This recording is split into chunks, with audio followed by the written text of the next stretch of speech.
বাংলা সিনেমার পুরো ইতিহাসের সবচেয়ে সফল সিনেমার নাম বেদের মেয়ে জ্যোৎস্না। 20 কোটির বেশি আয় করা এই সিনেমার রেকর্ড আজ অবধি কোনো সিনেমা ভাঙতে পারেনি। ইতিহাস সৃষ্টি করা এই সিনেমার নায়ক ইলিয়াস কাঞ্চন। 80-র দশকে ঢাকায় সিনেমাকে মাতিয়ে রাখা তুমুল জনপ্রিয় একজন অভিনেতা তিনি। পর্দায় রোমান্টিক, অ্যাকশন, কমেডি কিংবা সামাজিক সাদামাটা চরিত্রে ইলিয়াস কাঞ্চনের অভিনয়ের জুড়ি নেই। বিশেষ করে পারিবারিক টানাপোড়েনে বৃদ্ধ সংগ্রামী পুরুষ চরিত্রের তার অভিনয় আজও দর্শকদের মনে দাগ কেটে আছে। আজ 24শে ডিসেম্বর খ্যাতিমান এই চিত্রনায়কের জন্মদিন।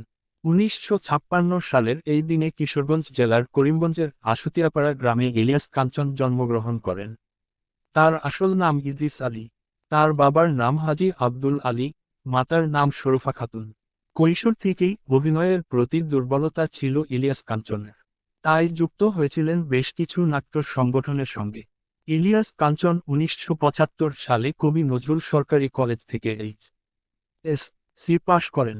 পরবর্তীতে ঢাকা বিশ্ববিদ্যালয় থেকে স্নাতক ও স্নাতকোত্তর শেষ করেন। অভিনয়ের নেশায় নানা পথ পেরিয়ে অবশেষে 1977 সালে কিংবদন্তি নির্মাতা সুভাষ দত্তের বসুন্ধরা সিনেমা দিয়ে দেশীয় চলচ্চিত্রে অভিষেক ঘটে তার।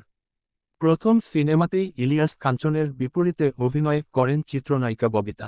এরপর একে একে তার ক্যারিয়ারে ঘটতে থাকে সাফল্যের ইতিহাস। সময়ের সঙ্গে সঙ্গে নিজেকে চলচ্চিত্রের কিংবদন্তির পথে নিয়ে গেছেন গত শতাব্দীর সোনালী যুগের এই দাপুটে অভিনেতা।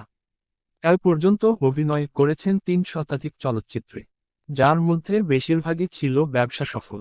1989 সালে মুক্তি পাওয়া ইলিয়াস কাঞ্চন অভিনীত বেদের মেয়ে জ্যোৎস্না ব্যবসায়িক সাফল্য এখনও ঢাকায় সিনেমায় রূপকথা হয়ে আছে।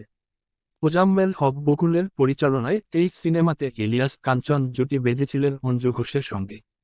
সীমাহীন কষ্টের এক অসাধারণ প্রেমের গল্প বেদের মেয়ে জ্যোৎস্না এখন পর্যন্ত বাংলাদেশের সর্বাধিক ব্যবসাসফল ও জনপ্রিয় চলচ্চিত্র হিসেবে স্বীকৃত। দীর্ঘদিনের অভিনয় জীবনে ইলিয়াস কাঞ্চন উপহার দিয়েছেন বেশ কয়েকটি জনপ্রিয় জুটি।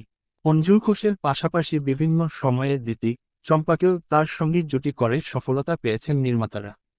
এছাড়াও ইলিয়াস কাঞ্চন অভিনয় করেছেন রোজিনা, কবিতা, সুচরিতা, সুনেত্রা, শিল্পী, মৌসুমী, পপিসহ অনেক নায়িকার বিপরীতে। 1986 সালে পরিণীতা সিনেমার জন্য শ্রেষ্ঠ অভিনেতা হিসেবে এবং 2005 সালে চাষী নজরুল ইসলাম পরিচালিত শাস্তি চলচ্চিত্রে অভিনয় করে শ্রেষ্ঠ পার্শ্বচরিত্রে অভিনেতা বিভাগে জাতীয় চলচ্চিত্র পুরস্কার পান ইলিয়াস কাঞ্চন। চলচ্চিত্র অভিনয়ের পাশাপাশি তিনি চলচ্চিত্র প্রযোজনা করেছেন। তার প্রযোজনা প্রতিষ্ঠানের নাম জয় চলচ্চিত্র। তার প্রযোজিত প্রথম চলচ্চিত্র হল মাটির কসম। 2008 সালে তিনি প্রথমবারের মতো বাবা আমার বাবা চলচ্চিত্রের মাধ্যমে পরিচালকের খাতায় নাম লেখান। 2015 সালে রবীন্দ্রনাথ ঠাকুরের হঠাৎ দেখা কবিতা অবলম্বনে শাহাদাত হোসেন বিদ্যুৎ ও কলকাতার রেশমি মিত্রের পরিচালনায় একই নামে একটি চলচ্চিত্রে অভিনয় করেন।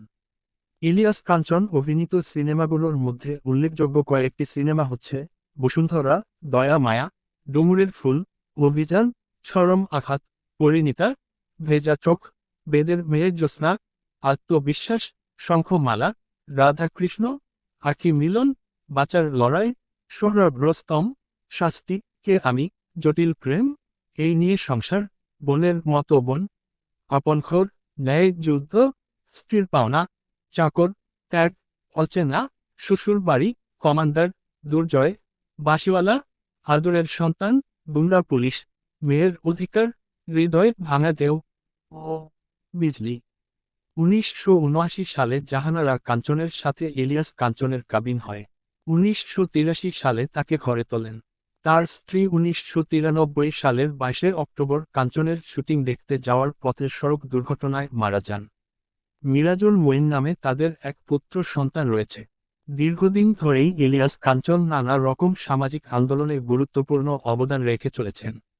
বিশেষ করে তার স্ত্রী সড়ক দুর্ঘটনায় মৃত্যুর পর থেকে নিরাপদ সড়ক নিরাপদ জীবন স্লোগানে আন্দোলন চালিয়ে যাচ্ছেন ইলিয়াস কাঞ্চন।